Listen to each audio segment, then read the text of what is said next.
Quartier Les Manguiers, route des plages. Sur cette parcelle de 40 hectares vivent un nombre indéterminé de personnes. Les chiffres varient, certains disent 150 à 200 familles, d'autres parlent de plus de 3000 personnes sur ce terrain autrefois propriété du Conseil général de la Guyane. Cas typique d'habitat informel, la population ici est en majorité issue de l'immigration clandestine. C'est le cas de Gédilia, arrivée d'Haïti en 1984. Je vis normalement. Bien, mes enfants, tout, à l'école, tranquille. C'est bien. Mais les problèmes, le maire, il ne fait pas faire réunion avec nous. C'est ça nous demander. En plus, nous sommes pas des chiens. Nous n'avons pas dit que le terrain, c'est à nous.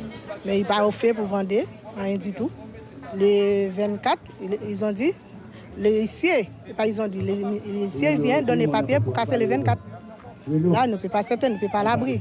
On ne fait pas ça. Que comptez-vous faire? Si pas vendre, c'est déjà vendu, nous voulons un logement.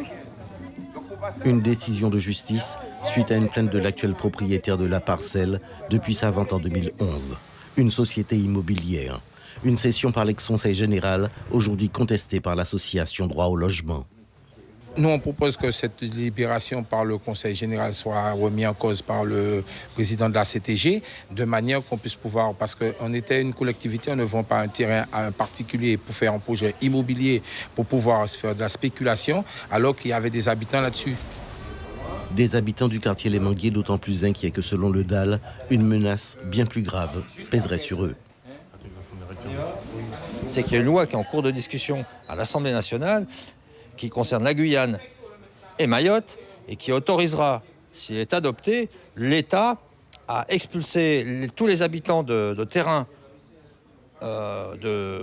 tous les habitants de quartiers informels, à les expulser sans même une décision de justice au bout d'un mois.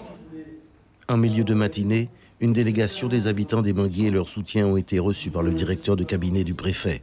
Quant à Alain Tiennion, ex-président du Conseil général mis en cause dans cette affaire, il devrait s'exprimer demain.